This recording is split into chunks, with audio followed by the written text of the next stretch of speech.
தேசத்திற்காக ஒரு ஜெபம் என்கிற ஜெப வேலைக்கு நேராக இயேசு கிறிஸ்துவின் நாமத்தினாலே உங்களை வாழ்த்தி வரவேற்கிறேன். இன்றைய நாளிலும் ஆன்டிகுவா பர்பியூடா என்ற நாட்டுக்காக இன்றைக்கு நாம் ஜெபிக்க போகிறோம்.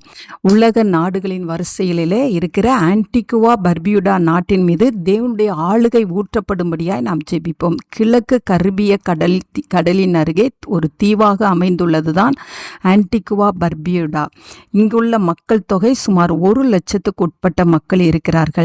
76% மக்கள் கிறிஸ்தவர்களாய் இருக்கிறார்கள். இவர்கள் சாட்சியுள்ள நடக்கையின் மூலமாய் மற்றவர்களை ஆதாயப்படுத்திக் கொள்கிற கிருபை ஊற்றப்படும்படியாய் நாம் ஜெபிப்போம்.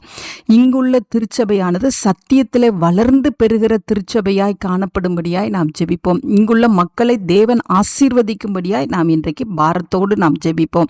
நாம் யாவரும் கண்களை மூடி தேவனை நோக்கி ஆன்டிகுவா பர்பியூடா நாட்டுக்காக இன்றைக்கு நாம் ஜெபிப்போம். எங்களை நேசிக்கிறதான நல்ல தகப்பனே, இந்த நாளுக்காக ஸ்தோத்திரம். ரட்சிக்கப்படுகிறவர்களை தேவன் அனுதினமும் நீங்க சபையில சேர்த்து கொண்டு வந்தீங்க, அதற்காக ஸ்தோத்திரம் ஆண்டவரே.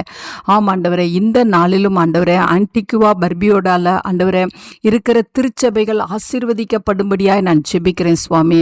ஆண்டவரே உமக்கு ஸ்தோத்திரம். 76% கிறிஸ்தவர்களால் நிரப்பப்பட்டிருக்கிற இந்த நாட்டின் மீது தேவனுடைய ஆளுகை ஊற்றப்படும்படியாய் ஜெபிக்கிறேன் சுவாமி. இங்குள்ள ஆண்டவரே மக்கள் ஆண்டவரே மெய் தேவனாகிய உம்மிடத்திலே வந்து ஆண்டவரே உம்மை பற்றி கொள்ளவும், இங்குள்ள திருச்சபையானது ஆண்டவரே ஒவ்வொரு நாளும் ஆவிக்குரிய வாழ்க்கையில வளர்ந்து பெறுகிற திருச்சபையாய் காணப்பட கர்த்தர் உதவி செய்யுங்க ஆண்டவரே. உமக்கு ஸ்தோத்திரம், உமக்கு ஸ்தோத்திரம். இந்த நாடு ஆசீர்வதிக்கப்பட்ட நாடாய் இருக்கட்டும் ஆண்டவரே. இந்த நாட்டிலே தேவனுடைய ஆளுகை இறங்கட்டும். ஆட்சி செய்கிறவர்கள் இந்த இடத்துல குடியிருக்கிற ஒவ்வொருவரையும் கர்த்தர் ஆசீர்வதிங்க. சிறியவர்களை ரட்சிங்கப்பா, முதியோர்களை ரட்சிங்க ஆண்டவரே. வாலிப பிள்ளைகள் தேவனுக்கு என்று சாட்சியாய் இவர்கள் நிருபங்களாய் மாற கர்த்தர் உதவி செய்யுங்க ஆண்டவரே. அப்பா உம்மை நாங்கள் நன்றியோடு உம்மை ஸ்தோத்திரிக்கிறோம். இந்த நாட்டின் மீது தேவனுடைய பரிபூர்ண ஆளுகை உண்டாகட்டும். இந்த நாடு தேவனுடைய 2ஆம் வருகைக்கு ஆயத்தமுள்ள நாடாய் இருக்கட்டும். இயேசுவின் மூலம் ஜெபிக்கிறேன் நல்ல பிதாவே. ஆமேன், ஆமேன்.